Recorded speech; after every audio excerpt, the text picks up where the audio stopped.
पिछले हफ्ते कि मैं थोड़े नाल हर हफ्ते एक बार गल करूँगा, इसलिए कि तुसी मैनू सोशल मीडिया ते बहुत सवाल करते हो, बहुत गल्लां दसदे हो और वो कदे 400 कदे 500 ਇਹੋ ਜਿਹੇ सवाल आ जाते हैं। मेरे वास्ते बह के कल्ले कल्ले का देना औखा हो जाता है।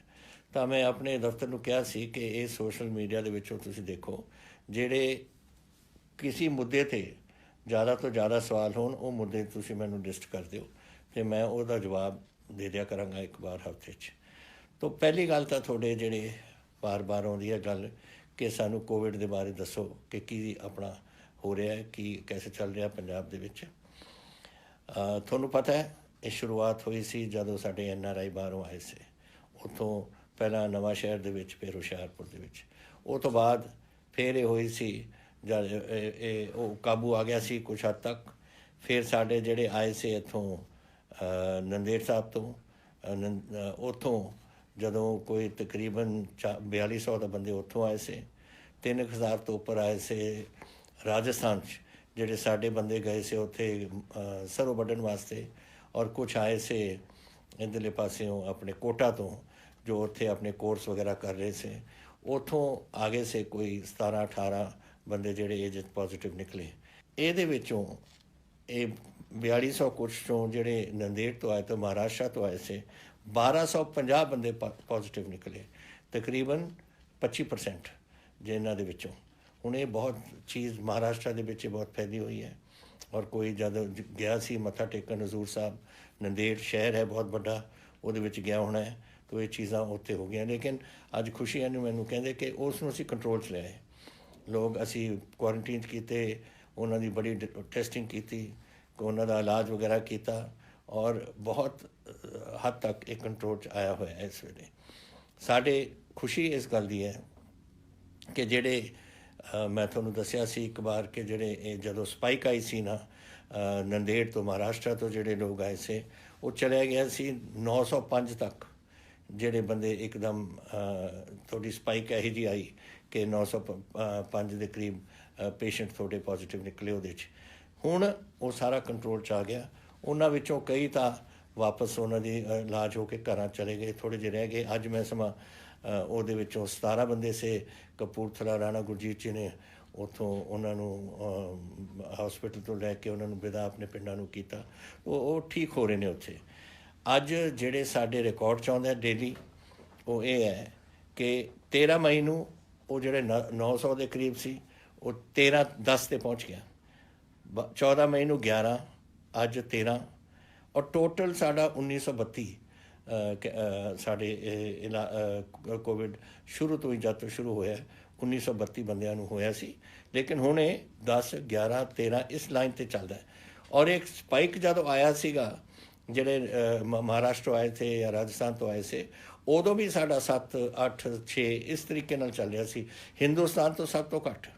और ये आंकड़े देखो ये बड़े बड़े मैं तुहानूं दसना इसलिए चाहुंदा है क्योंकि साढ़े सब तो ज़्यादा जोड़े NRI ने दुनिया दे विच वो हैं या तो तमिलनाडु तो या गुजरात तो या पंजाब तो। और अज तमिलनाडु दे विच 10,108 थोड़े मरीज़ ने इस बीमारी दे, गुजरात दे विच 9,932 और पंजाब दे विच 1,932। तो देखो कितों कित्थे ताईं आ गया कम।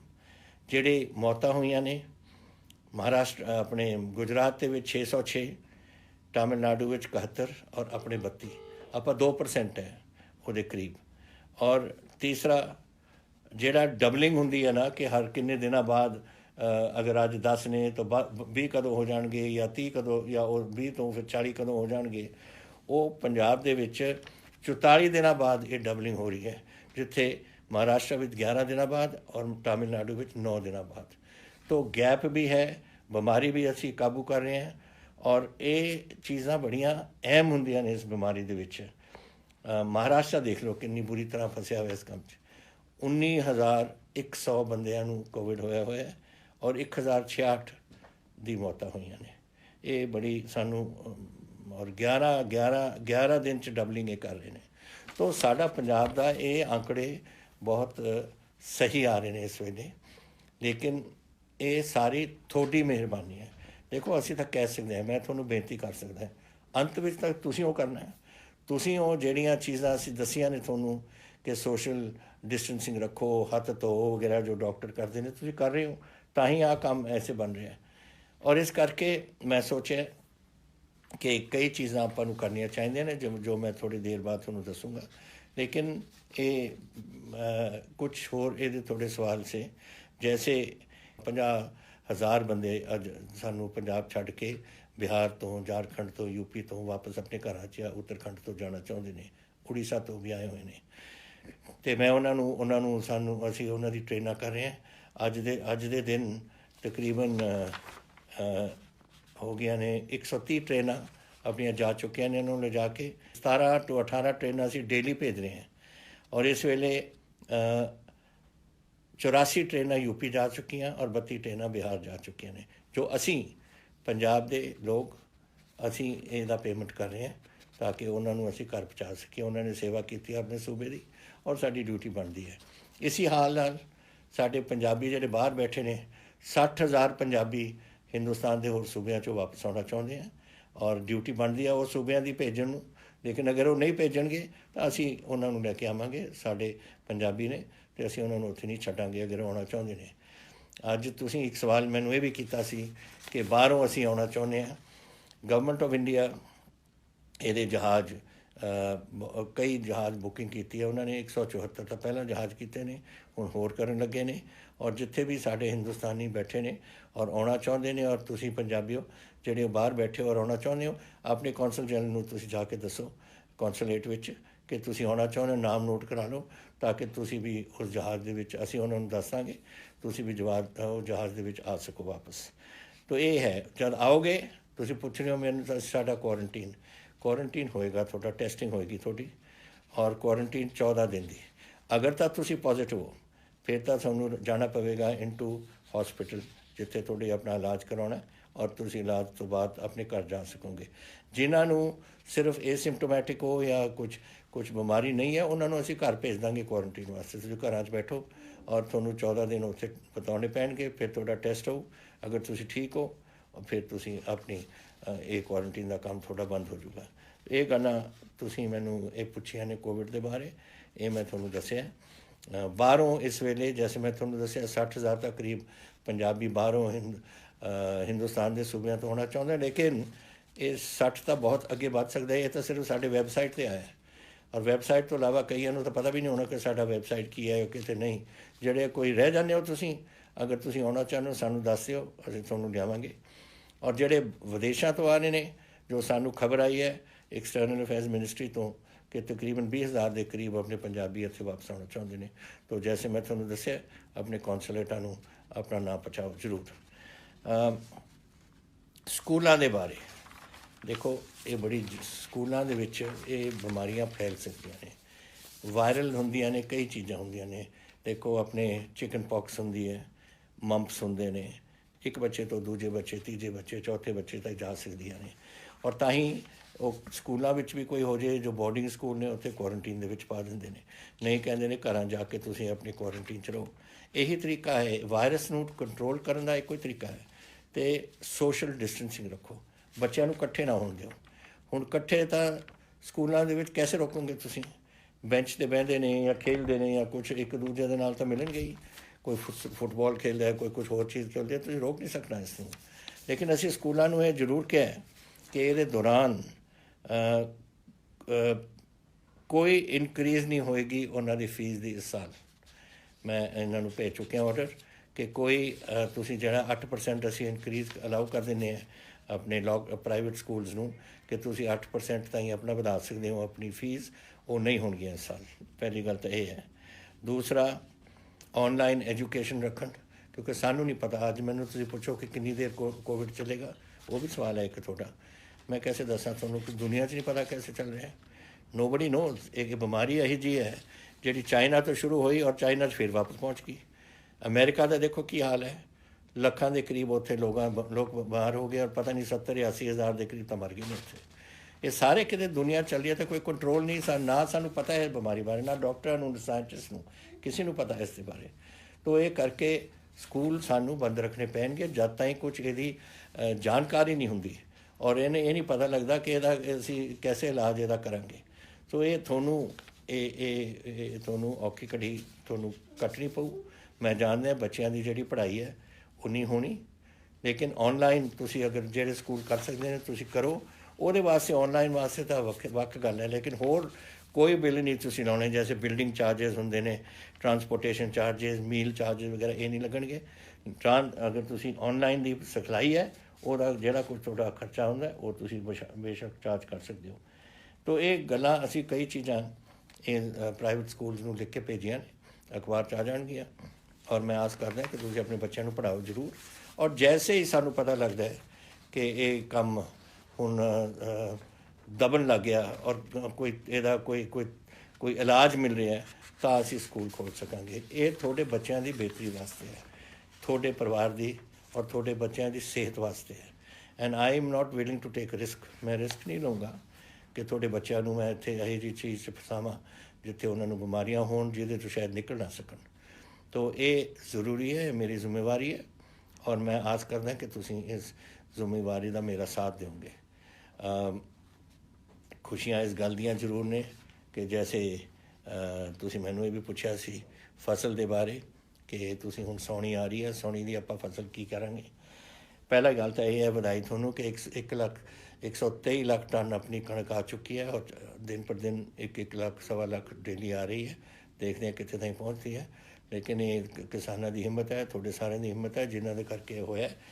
ਤੁਸੀਂ ਮੈਨੂੰ ਫਿਰ ਪੁੱਛਿਆ ਸੀ ਕਿ ਸਾਉਣੀ ਦੇ ਬਾਰੇ ਕਿ ਅਸੀਂ 1 ਜੂਨ ਤੋਂ ਸ਼ੁਰੂ ਕਰਨਾ ਚਾਹੁੰਦੇ ਹਾਂ। 1 ਜੂਨ ਤੋਂ ਤੁਸੀਂ ਕਰੋਗੇ ਨਾ ਝੋਨੇ ਨੂੰ ਸ਼ੁਰੂ, ਉਹ ਤਾਂ ਅਗਸਤ ਦੀ ਅਖੀਰ ਦੇ ਪਹਿਲੇ ਹਫ਼ਤੇ ਸਪਟੈਂਬਰ ਦੇ ਵਿੱਚ ਪੱਕ ਜੂਗੀ। ਤੁਸੀਂ ਕੱਟੋਗੇ ਕੈਸੇ, ਵੱਢੋਗੇ ਕੈਸੇ? ਉਹਦੀ ਮੋਇਸਚਰ ਲੈਵਲ ਇੰਨੀ ਹਾਈ ਹੋ ਜਾਣੀ। ਇਸ ਕਰਕੇ ਇਹ ਨਾ ਤੁਸੀਂ ਗਲਤੀ ਕਰ ਬੈਠਣਾ। ਅਸੀਂ 10 ਤਰੀਕ ਤੁਹਾਨੂੰ ਦਿੱਤੀ ਹੈ, ਅਗਰ ਤੁਸੀਂ 1 ਜੂਨ ਤੋਂ ਲਿਆਉਂਦੇ ਹੋ ਤਾਂ ਤੁਹਾਡੀ 25 ਅਗਸਤ ਤਾਈਂ ਪੱਕ ਜਾਣੀ ਹੈ, ਜਦ ਸਭ ਤੋਂ ਜ਼ਿਆਦਾ ਬਾਰਿਸ਼ ਉਦੋਂ ਹੁੰਦੀ ਹੈ। ਕਿ ਇਹਦਾ ਫਾਇਦਾ ਕੀ ਹੈ ਦੱਸੋ ਪਹਿਲਾਂ ਸ਼ੁਰੂ ਕਰਨ ਤੋਂ। ਤਾਂ ਤੁਸੀਂ ਇਹ ਮੇਰੀ ਗੱਲ ਮੰਨੋ, 10 ਜੂਨ ਠੀਕ ਟਾਈਮ ਹੈ। ਉਹ ਫਿਰ ਸਪਟੈਂਬਰ ਵਿਚਾਲੇ ਜਾ ਕੇ ਇਹ ਪੱਕੂਗੀ, ਉਦੋਂ ਤੁਸੀਂ ਇਸ ਨੂੰ ਵਾਢੀ 'ਚ ਲੱਗ ਸਕਦੀ ਹੈ ਔਰ ਮੰਡੀ 'ਚ ਆ ਸਕਦੀ ਹੈ। ਤਾਂ ਇਹ ਗੱਲ ਮੈਂ ਤੁਹਾਨੂੰ ਇਹ ਦੱਸਣਾ ਚਾਹੁੰਦਾ ਸੀ। ਹੋਰ ਥੋੜ੍ਹੇ ਸਵਾਲ ਸੇ?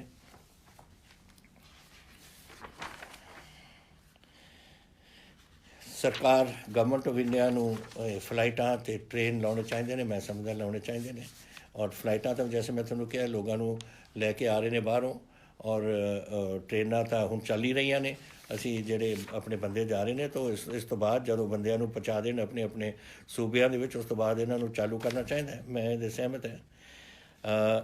ਤੁਸੀਂ ਇਹ ਵੀ ਕਿਹਾ ਕਿ ਮੈਂ ਇੱਕ ਛੋਟਾ ਇਹ ਸੰਗਰੂਰ ਤੋਂ ਆਇਆ ਕਿ ਮੈਂ ਇੱਕ ਛੋਟਾ ਬਿਜ਼ਨਸਮੈਨ ਹੈ ਲੁਧਿਆਣੇ ਤੋਂ, ਅਤੇ ਮੈਂ ਪਿਛਲੇ 2 ਮਹੀਨਿਆਂ 'ਚ ਮੇਰੀ ਕੋਈ ਕਮਾਈ ਨਹੀਂ ਹੋਈ। ਮੈਂ ਆਪਣਾ ਬਿਜ਼ਨਸ ਕੈਸੇ ਖੋਲ੍ਹ ਸਕਦਾ? ਦੁਕਾਨ ਹੋਣੀ, ਉਹਦੀ ਕੁਛ ਛੋਟਾ ਜਿਹਾ ਕੰਮ ਹੋਣਾ। ਅਸੀਂ ਇਹਦਾ ਅਗਲੇ 2 ਦਿਨਾਂ ਦੇ ਵਿੱਚ ਤੁਹਾਨੂੰ ਪੂਰਾ ਇਹਦਾ ਕੱਢ ਕੇ ਦੇਵਾਂਗੇ। ਅਸੀਂ ਵੱਧ ਤੋਂ ਵੱਧ ਤੁਹਾਡੇ ਛੋਟੇ ਬਿਜ਼ਨਸਿਸ ਜਿਹੜੀਆਂ ਨੇ, ਤੁਹਾਡੇ ਦੁਕਾਨਾਂ ਨੇ, ਉਹ 18 ਤਰੀਕ ਨੂੰ ਤੁਹਾਨੂੰ ਪਤਾ ਹੈ ਸਾਡਾ ਲੋਕਡਾਊਨ ਇਹ ਪਹਿਲਾ ਨੰਬਰ 3 ਲੋਕਡਾਊਨ ਖਤਮ ਹੋ ਰਿਹਾ ਔਰ ਉਸ ਤੋਂ ਬਾਅਦ ਆਪਾਂ ਨੇ ਫੈਸਲਾ ਕਰਨਾ ਚੌਥੇ ਲੋਕਡਾਊਨ ਦਾ। ਲੇਕਿਨ 18 ਤਰੀਕ ਨੂੰ ਮੈਂ ਤੁਹਾਡੀਆਂ ਵੱਧ ਤੋਂ ਵੱਧ ਦੁਕਾਨਾਂ ਔਰ ਬਿਜ਼ਨਸਿਸ ਤੁਹਾਡਾ ਖੋਲ੍ਹਾਂਗਾ ਜਿੱਥੇ ਕੰਟੇਨਮੈਂਟ ਏਰੀਆਜ਼। ਹੁਣ ਮੈਨੂੰ ਇਹ ਰੈੱਡ, ਔਰੇਂਜ ਅਤੇ ਹਰਾ, ਇਹ ਜਿਹੜਾ ਲਾਲ, ਕੇਸਰੀ ਅਤੇ ਹਰਾ ਜਿਹੜੇ ਰੰਗ ਰੱਖੇ ਨੇ, ਮੈਂ ਇਹਦੇ ਨਾਲ ਕੋਈ ਸਹਿਮਤ ਨਹੀਂ। ਮੈਂ ਪ੍ਰਾਈਮ ਮਿਨਿਸਟਰ ਸਾਹਿਬ ਨੂੰ ਵੀ ਕਿਹਾ ਸੀ ਉਸ ਦਿਨ ਬੋਲਦੇ ਹੋਏ ਕਿ ਇਹ ਗੱਲਾਂ ਮੈਨੂੰ ਨਹੀਂ ਪਤਾ, ਇਹ ਸਾਨੂੰ ਪਤਾ ਹੈ ਪੰਜਾਬ ਦੇ ਵਿੱਚ ਕੀ ਹਾਲਾਤ ਨੇ, ਜਾਂ ਚੀਫ ਮਿਨਿਸਟਰ ਹੋਰ ਸੂਬਿਆਂ ਦਾ ਨੂੰ ਪਤਾ ਹੈ। ਸਾਨੂੰ ਸਾਡੇ 'ਤੇ ਛੱਡੋ ਕਿ ਅਸੀਂ ਕੀ ਕਰਾਂਗੇ। ਅਤੇ ਅਸੀਂ ਹੁਣ ਰੱਖਾਂਗੇ ਕਨਫਾਈਨਮੈਂਟ ਜ਼ੋਨ ਜਾਂ non confinement zone. Confinement zone ਦੇ ਜਿੱਥੇ ਬਿਮਾਰੀ ਆ ਉੱਥੇ ਮੁਹੱਲੇ ਨੂੰ ਸੀਲ ਆਫ ਕਰਕੇ ਬਾਕੀ ਸ਼ਹਿਰ ਮੇਰੇ ਖੋਲ੍ਹਣ ਦਾ ਪੂਰਾ ਇਰਾਦਾ ਹੈ ਔਰ 18 ਤਰੀਕ ਨੂੰ ਅਸੀਂ ਇਹ ਕਰਾਂਗੇ ਤਾਂ ਕਿ ਤੁਸੀਂ ਆਪਣੇ ਬਿਜ਼ਨਸਿਸ ਉੱਥੇ ਚਲਾ ਸਕੋ। ਮੈਨੂੰ ਅਫਸੋਸ ਹੈ ਕਿ ਤੁਹਾਡਾ ਨੁਕਸਾਨ ਹੋਇਆ, ਲੇਕਿਨ ਕਰੀਏ ਕੀ, ਇਹ ਤਾਂ ਸਾਡੇ ਸਾਰਿਆਂ ਦੇ ਹੱਥ ਤੋਂ ਬਾਹਰ ਸੀ ਗੱਲ। ਔਰ ਅਸੀਂ ਪਹਿਲਾਂ ਮੇਰੇ ਵਾਸਤੇ ਪੰਜਾਬੀਆਂ ਦੀ ਜਾਨ ਦਾ ਖਤਰਾ ਸੀ, ਉਹ ਦੂਰ ਕਰਨਾ ਸੀ। ਤੁਹਾਡੀ ਜਾਨਾਂ ਬਚਾਉਣੀਆਂ ਸੀ, ਤੁਹਾਡੇ ਇਹ ਪਰਿਵਾਰਾਂ ਨੂੰ ਇਸ ਬਿਮਾਰੀ ਤੋਂ ਦੂਰ ਰੱਖਣਾ ਸੀ। ਇਹ ਮੇਰਾ ਪਹਿਲਾ ਸੀ। ਉਸ ਤੋਂ ਬਾਅਦ ਸੀ ਬਿਜ਼ਨਸ, ਇੰਡਸਟਰੀ ਵਗੈਰਾ। ਲੇਕਿਨ ਹੁਣ ਸਮੇਂ ਆ ਗਿਆ, ਕਿਉਂਕਿ ਮੈਨੂੰ ਪਤਾ ਹੈ ਕਈ ਲੋਕ ਤਾਂ ਜੋ ਦੁਕਾਨਾਂ ਤੋਂ ਕਮਾਉਂਦੇ ਨੇ ਉਹੀ ਖਾਂਦੇ ਨੇ, ਅਤੇ ਇਸ ਤਰੀਕੇ ਨਾਲ 2 ਹਫ਼ਤੇ 2 ਮਹੀਨੇ ਤਾਂ ਬਹੁਤ ਲੰਬਾ ਹੋ ਜਾਂਦਾ ਅਰਸਾ। ਤਾਂ ਇਸ ਕਰਕੇ ਇਹਦਾ ਅਸੀਂ 18 ਤਰੀਕ ਨੂੰ ਐਲਾਨ ਕਰਾਂਗੇ। ਤਾਂ ਕਿ ਤੁਸੀਂ ਆਪਣੇ ਵਿੱਚ ਉੱਥੇ ਕੰਮ ਚਲਾ ਸਕੋ। ਲੌਂਗ ਟਰਮ ਇਫੈਕਟ ਤੁਸੀਂ ਪੁੱਛਿਆ, ਇਹ ਜਲੰਧਰ ਤੋਂ ਆਇਆ ਹੈ ਰਿਸ਼ੀ ਮਲਹੋਤਰਾ ਜੀ ਦਾ ਸਵਾਲ ਕਿ ਲੌਂਗ ਟਰਮ ਇਫੈਕਟ ਕੋਵਿਡ ਦਾ ਸਾਡੇ 'ਤੇ ਕੀ ਹੈ। ਮੈਂ ਦੇਖੋ, ਇਹ ਇੱਕ ਬਿਮਾਰੀ ਹੈ, ਹਰ ਬਿਮਾਰੀ ਤੋਂ ਜਿਹੜਾ ਲੰਘ ਜਾਂਦਾ ਹੈ ਉਹ ਫਿਰ ਠੀਕ ਹੋ ਜਾਂਦਾ ਹੈ, ਠੀਕ ਹੋ ਜਾਂਦਾ ਤਾਂ ਸਿਹਤ ਠੀਕ ਹੋ ਜਾਂਦੀ ਹੈ। ਔਰ ਵਾਹਿਗੁਰੂ ਕਰੇ ਇਹ ਬਿਮਾਰੀ ਕੋਈ ਲੌਂਗ ਟਰਮ ਕੋਈ ਅਸਰ ਨਾ ਪਵੇ ਕਿਸੇ 'ਤੇ, ਤੁਸੀਂ ਠੀਕ ਹੋ ਜਾਓਗੇ। ਜੋ ਪਤਾ ਲੱਗ ਰਿਹਾ, ਜੋ ਇੱਥੇ ਦੇ ਪੰਜਾਬ ਦੇ ਵਿੱਚ ਵੀ ਅੱਜ ਵੀ ਮੈਂ ਗੱਲ ਕਰ ਰਿਹਾ ਸੀ, ਕਪੂਰਥਲੇ 'ਚ 17 ਬੰਦੇ ਜਿਹੜੇ ਕੋਵਿਡ ਤੋਂ ਹੁਣ ਠੀਕ ਹੋਏ ਨੇ, ਉਹ ਕਹਿੰਦੇ ਸੀ ਅਸੀਂ ਚੜ੍ਹਦੀ ਕਲਾ 'ਚ ਹੈ, ਅਸੀਂ ਬੜੇ ਤਕੜੇ ਹਾਂ, ਸਭ ਕੁਝ ਠੀਕ ਹੈ। ਔਰ ਮੇਰਾ ਖਿਆਲ ਇੱਕ ਵਾਰ ਤੁਸੀਂ ਤੁਹਾਡੀ ਸਿਹਤ ਠੀਕ ਹੋ ਜਾਏ ਇਹ ਬਿਮਾਰੀ ਤੋਂ ਬਾਅਦ, ਬਿਲਕੁਲ ਤੁਸੀਂ ਠੀਕ ਰਹੋਗੇ, ਤਾਂ ਤੁਹਾਨੂੰ ਫਿਕਰ ਕਰਨ ਦੀ ਲੋੜ ਨਹੀਂ। ਔਰ ਤੁਸੀਂ ਬਸ ਤਗੜੇ ਤਰੀਕੇ ਨਾਲ ਫਿਰ ਜਿਹੜਾ ਕੰਮ ਚੱਲਿਆ ਹੋਇਆ ਉਸ 'ਤੇ ਲੱਗੋ।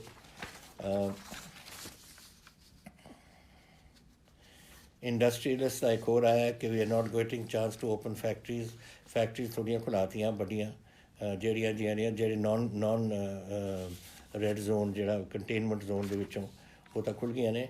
ਬਾਕੀ ਮੈਂ ਤੁਹਾਨੂੰ 18 ਨੂੰ ਜਿਹੜੇ ਛੋਟੇ ਬਿਜ਼ਨਸ ਕਿਤੇ ਜਿਹੜੇ ਲੋਕ ਕਹਿੰਦੇ ਨੇ ਕਿ ਉਹ ਔਰੇਂਜ ਜ਼ੋਨ ਜਾਂ ਰੈੱਡ ਜ਼ੋਨ ਹੈ, ਜਿਹੜੀ ਮੈਂ ਚੱਕ ਦਿੱਤੀ ਹੈ, ਮੈਂ ਤਾਂ ਕਹਿੰਦਾ ਕਿ ਕਨਫਾਈਨਮੈਂਟ ਜ਼ੋਨ ਹੈ ਜਾਂ non confinement zone. Confinement zone ਵਿੱਚ ਜਿੱਥੇ ਮੁਹੱਲਾ ਹੈ ਉਸ ਨੂੰ ਆਈਸੋਲੇਟ ਕਰਾਂਗੇ, ਇਹਦੇ ਇੱਕ ਬਫਰ ਜ਼ੋਨ ਛੱਡ ਦਾਂਗੇ ਔਰ ਬਾਕੀ ਅਸੀਂ ਸਭ ਕੁਝ ਖੋਲ੍ਹ ਦਾਂਗੇ।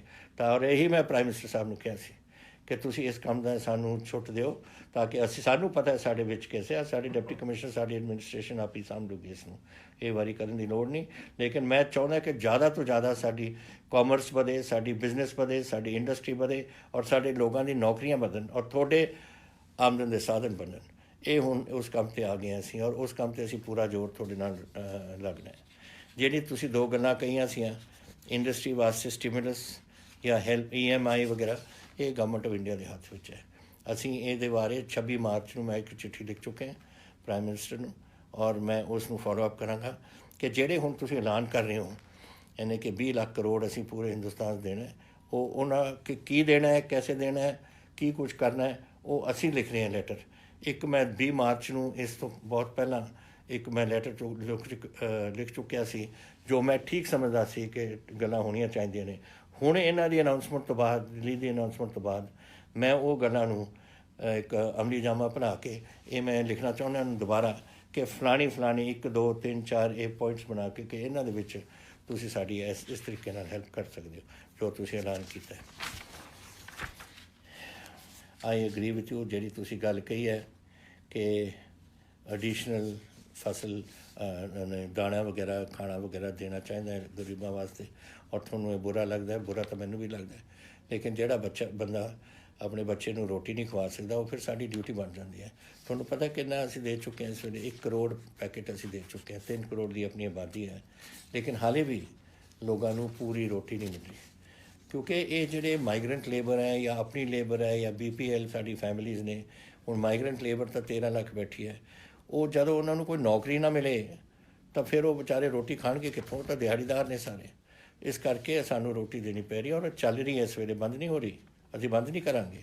ਅਸੀਂ ਜਿਹੜਾ ਭੁੱਖਾ, ਮੈਂ ਪਹਿਲਾਂ ਕਿਹਾ ਇੱਕ ਵਾਰ, ਪੰਜਾਬ ਦੇ ਵਿੱਚ ਅਸੀਂ ਕਿਸੇ ਨੂੰ ਭੁੱਖੇ ਸੌਣ ਨਹੀਂ ਦੇਣਾ ਔਰ ਇਹੀ ਗੱਲ 'ਤੇ ਅਸੀਂ ਜੋ ਕੁਝ ਲੋੜ ਹੈ ਸਾਨੂੰ ਇਹ ਗਰੀਬਾਂ ਦੀ ਮਦਦ ਕਰਨ ਵਾਸਤੇ, ਇਹ ਸਾਡੀ ਸਾਰਿਆਂ ਦੀ ਡਿਊਟੀ ਬਣਦੀ ਹੈ ਔਰ ਸਰਕਾਰ ਦੀ ਡਿਊਟੀ ਬਣਦੀ ਹੈ ਕਿ ਉਹਨਾਂ ਨੂੰ ਅਸੀਂ ਪੂਰਾ ਉਹਨਾਂ ਦਾ ਰਾਸ਼ਨ ਪਾਣੀ ਸਾਰਾ ਦੇ ਸਕੀਏ। ਤੁਸੀਂ ਫਿਰ ਕਿਹਾ ਸੀ ਕਿ ਪੰਜਾਬ ਟਰਾਂਸਪੋਰਟ ਕਦੋਂ ਰਿਜ਼ਿਊਮ ਹੋ ਜਾਏਗੀ, ਇਹ ਮੈਂ ਤੁਹਾਨੂੰ ਦੱਸਦਾ 18 ਤਰੀਕ ਤੋਂ ਅਸੀਂ ਇਹਨੂੰ ਰਿਜ਼ਿਊਮ ਕਰਾਂਗੇ ਜਿੱਦਣ ਇਹ ਕੋਵਿਡ ਪਹਿਲਾਂ ਹੋਏਗਾ। ਹੁਣ ਮੈਂ ਕੋਵਿਡ ਦੇ ਬਾਰੇ ਤੁਹਾਨੂੰ ਇੱਕ ਗੱਲ ਦੱਸਣਾ ਚਾਹੁੰਦਾ ਕਿ 18 ਤਰੀਕ ਨੂੰ ਇਹ ਜਿਹੜਾ ਲੋਕਡਾਊਨ ਸੀ ਨੰਬਰ 3 ਲੋਕਡਾਊਨ ਇਹ ਬੰਦ ਹੋਣਾ। ਪਤਾ ਨਹੀਂ government of India Ki announce ਕਰ ਰਹੀ ਹੈ, ਨਹੀਂ ਅਨਾਊਂਸ ਕਰ ਰਹੀ, ਲੇਕਿਨ ਮੈਂ ਇਸ ਗੱਲ ਨੂੰ ਅੱਗੇ ਲੈ ਕੇ ਜਾਵਾਂਗਾ। ਮੈਂ ਕਰਫਿਊ ਹਟਾ ਦੇਣੀ ਹੈ, ਕੋਈ ਕਰਫਿਊ ਨਹੀਂ ਹੋਏਗਾ ਪੰਜਾਬ 'ਚ 18 ਤਰੀਕ ਤੋਂ, ਲੇਕਿਨ ਲੋਕਡਾਊਨ ਅਸੀਂ ਰੱਖਾਂਗੇ। ਇਹ ਤੁਹਾਡੀ ਹਿੰਮਤ ਔਰ ਇਹ ਲੋਕਡਾਊਨ ਦਾ ਹੈ ਕਿ ਸਾਡੇ ਪੰਜਾਬ ਅੱਜ ਬਚਿਆ ਹੋਇਆ ਹੈ। ਅੱਜ ਹੁਣ ਜਿਹੜੇ ਦੇਖੋ ਅਗਰ 60,000 ਲੋਕ ਬਾਹਰੋਂ ਆ ਜਾਣ ਅਤੇ 20 ਲੱਖ ਵਿਦੇਸ਼ਾਂ ਤੋਂ ਆ ਜਾਣ ਅਤੇ ਸਾਨੂੰ ਉਹਦਾ ਧਿਆਨ ਰੱਖਣਾ ਪਊ।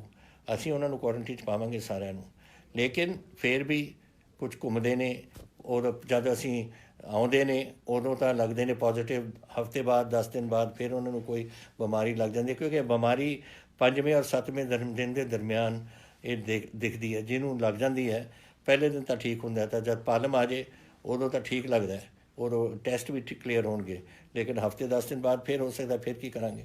ਤੋ ਇਸ ਕਰਕੇ ਸਾਨੂੰ ਲੋਕਡਾਊਨ ਰੱਖਣਾ ਪਊ ਜਦ ਤੱਕ ਸਾਰੇ ਪੰਜਾਬੀ ਘਰ ਨਹੀਂ ਆਉਂਦੇ। ਲੇਕਿਨ ਮੈਂ ਉਹਦੇ 'ਚ ਰਾਹਤ ਬੜੀ ਦੇਵਾਂਗਾ, ਮੈਂ ਰਾਹਤ ਦੇਵਾਂਗਾ, ਲੇਕਿਨ ਤੁਸੀਂ ਮੇਰਾ ਹੁਣ ਸਾਥ ਤੁਹਾਨੂੰ ਦੇਣਾ ਪਊ। ਦੇਖੋ ਮੈਂ ਨਹੀਂ ਚਾਹੁੰਦਾ ਕਿ ਇਹ ਬਿਮਾਰੀ ਜ਼ਿਆਦਾ ਫੈਲੇ ਇੱਥੇ, ਔਰ ਤੁਸੀਂ ਵੀ ਤੰਗ ਹੋ। ਤੰਗੀ ਇਹ ਜਿਹੜੀ ਲੋਕਡਾਊਨ ਦੀ ਹੁੰਦੀ ਹੈ, ਇਹ ਲੋਕਾਂ ਨੂੰ ਤੰਗ ਕਰਨ ਦੀ ਉਹ ਗੱਲ ਹੈ, ਲੇਕਿਨ ਇਹ ਤੁਹਾਡੀ ਸਿਹਤ ਵਾਸਤੇ ਹੈ।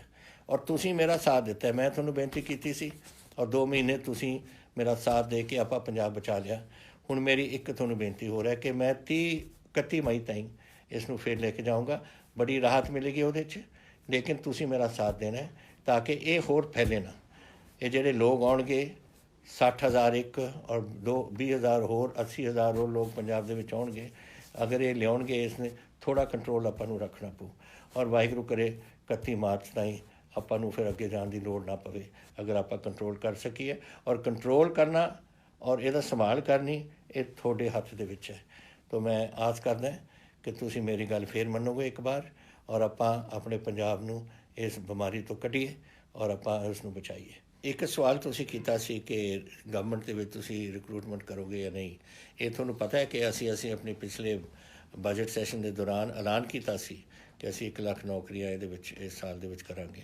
ਫਿਰ ਕੋਵਿਡ ਹੋ ਗਿਆ ਸ਼ੁਰੂ, ਲੇਕਿਨ ਇਹਦਾ ਮਤਲਬ ਇਹ ਨਹੀਂ ਕਿ ਅਸੀਂ ਨਹੀਂ ਕਰਾਂਗੇ, ਇਹ ਬਿਲਕੁਲ ਕਰਾਂਗੇ। ਇਹਦੇ ਵਾਸਤੇ ਅਸੀਂ ਹੁਣ ਬਣਾ ਰਹੇ ਹਾਂ ਕਿ ਕਿਸ ਤਰੀਕੇ ਨਾਲ ਅਸੀਂ ਇਹ ਰਿਕਰੂਟਮੈਂਟ ਡਰਾਈਵ ਕਰਨੀਆਂ ਨੇ, ਔਰ ਕੁਛ ਦਿਨਾਂ ਵਿੱਚ ਤੁਹਾਡੇ ਸਾਹਮਣੇ ਇਹ ਗੱਲ ਅਸੀਂ ਰੱਖਾਂਗੇ ਤਾਂ ਕਿ ਜਿਨ੍ਹਾਂ ਨੇ ਅਪਲਾਈ ਕਰਨਾ ਹੈ ਉਸ ਵਾਸਤੇ ਕਰੋ, ਔਰ ਅਸੀਂ ਇੰਟਰਵਿਊਜ਼ ਵਗੈਰਾ ਦਾ ਪ੍ਰਬੰਧ ਕਰ ਰਹੇ ਹਾਂ। ਇੱਕ ਤਾਂ ਇਹ ਹੈ। ਇੱਕ ਮੁਕੁਲ ਚੋਪੜਾ ਜੀ ਨੇ ਪੁੱਛਿਆ ਮੈਨੂੰ ਕਿ GNDU ਦਾ ਐਗਜ਼ਾਮੀਨੇਸ਼ਨ ਕਦੋਂ ਰੱਖਿਆ ਜਾਵੇਗਾ। ਇਹ ਮਸਲਾ ਤਾਂ ਹੈ ਤਾਂ ਇਹ ਵਾਈਸ ਚਾਂਸਲਰ ਦਾ ਔਰ ਉਹਨਾਂ ਦੇ ਆਪਣੇ ਫੈਸਲਿਆਂ ਦਾ, ਲੇਕਿਨ ਜੋ ਮੈਨੂੰ ਪਤਾ ਲੱਗਿਆ ਕਿ UGC ਨੇ ਬੋਰਡ ਐਗਜ਼ਾਮਸ ਅਰਲੀ ਆਪਣੇ ਯੂਨੀਵਰਸਿਟੀ ਦੇ ਐਗਜ਼ਾਮਸ ਅਰਲੀ ਜੁਲਾਈ ਦੇ ਵਿੱਚ ਉਹ ਰੱਖਣਾ ਚਾਹੁੰਦੇ ਨੇ, ਔਰ ਬੋਰਡ ਐਗਜ਼ਾਮ CBSE ਦੇ ਵੀ ਜੁਲਾਈ ਦੇ ਵਾਸਤੇ ਸ਼ਡਿਊਲ ਹੋਏ ਨੇ। ਲੇਕਿਨ ਇਹ ਅਨਾਊਂਸਮੈਂਟ ਤਾਂ ਫਿਰ ਵਾਈਸ ਚਾਂਸਲਰ ਸਾਹਿਬ ਕਰਨਗੇ, ਕਿਸ ਤਰੀਕੇ ਨਾਲ UGC ਨਾਲ ਗੱਲ ਕਰਕੇ ਕਿਸ ਤਰੀਕੇ ਨਾਲ ਕਰਨਾ ਚਾਹੁੰਦੇ ਨੇ। ਤੀਸਰਾ ਜਿਹੜਾ ਮੈਂ ਇੱਕ ਹੋਰ ਸਵਾਲ ਤੁਹਾਡੇ ਨਾਲ ਕਰਨਾ ਚਾਹੁੰਦਾ, ਜਿਹੜਾ ਮੈਂ ਸਮਝਦਾ ਕਿ ਤੁਸੀਂ ਇਹ ਬੜੀ ਸੋਚ ਕੇ ਤੁਸੀਂ ਮੈਨੂੰ ਪੁੱਛਿਆ ਕਿ ਓਪੋਜੀਸ਼ਨ ਪਾਰਟੀਜ਼ ਤੁਹਾਡੇ 'ਤੇ ਇਲਜ਼ਾਮ ਵਗੈਰਾ ਲਾਉਂਦੀਆਂ ਨੇ, ਤੁਸੀਂ ਕੀ ਸਮਝਦੇ ਹੋ ਉਸ ਦੇ ਬਾਰੇ। ਦੇਖੋ ਗੱਲ ਇਹ ਲੜਾਈ ਹੈ ਸਾਡੇ ਭਵਿੱਖ ਦੀ, ਆਪਣੇ ਬੱਚਿਆਂ ਦੇ ਭਵਿੱਖ ਦੀ, ਤੁਹਾਡੇ ਪਰਿਵਾਰਾਂ ਦੇ ਭਵਿੱਖ ਦੀ, ਪੰਜਾਬ ਦੇ, ਹਿੰਦੁਸਤਾਨ ਦੇ ਭਵਿੱਖ ਦੀ। ਔਰ ਮੈਂ ਸਾਰੇ ਓਪੋਜੀਸ਼ਨ ਪਾਰਟੀਆਂ ਨੂੰ ਸੱਦਿਆ ਸੀ ਔਰ ਮੈਂ ਉਹਨਾਂ ਨੂੰ ਬੁਲਾਇਆ ਕਿ ਸਾਰਿਆਂ ਨੇ ਮੈਨੂੰ ਭਰੋਸਾ ਦਿੱਤਾ ਸੀ, ਹਰ ਪਾਰਟੀ ਨੇ, ਕਿ ਅਸੀਂ ਤੁਹਾਡਾ ਇਸ ਕੋਵਿਡ ਦੇ ਬਿਮਾਰੀ ਦੇ ਸਮੇਂ ਤੁਹਾਡਾ ਪੂਰੀ ਸਪੋਰਟ ਕਰਾਂਗੇ। ਅਗਰ ਹੁਣ ਉਹ ਭੁੱਲ ਗਏ ਨੇ ਆਪਣਾ ਜਿਹੜਾ ਵਾਅਦਾ ਮੇਰੇ ਨਾਲ ਕੀਤਾ ਸੀ ਔਰ ਹੁਣ ਸਿਆਸਤ ਨੂੰ ਅੱਗੇ ਲਿਆਏ ਨੇ, ਫਿਰ ਮੈਂ ਕੀ ਕਹਿ ਸਕਦਾ ਇਹਦੇ ਬਾਰੇ। ਵੈਸੇ ਉਹਨਾਂ ਨੂੰ ਸੋਚਣਾ ਚਾਹੀਦਾ ਕਿ ਇਹ ਪੰਜਾਬ ਦੇ ਔਰ ਪੰਜਾਬ ਦੇ ਲੋਕਾਂ ਦਾ ਭਵਿੱਖ ਹੈ, ਔਰ ਜਦੋਂ ਤਾਈਂ ਇਹ ਲੜਾਈ ਮੁੱਕਦੀ ਨਹੀਂ ਔਰ ਆਪਾਂ ਇਹਦੇ 'ਚ ਫਤਿਹ ਨਹੀਂ ਆਪਾਂ ਇੱਥੇ ਹੋਵਾਂਗੇ ਤਾਂ ਇਹ ਗੱਲ ਪੰਜਾਬ ਦੇ ਵਿੱਚ ਫੈਲਦੀ ਰਹੂ।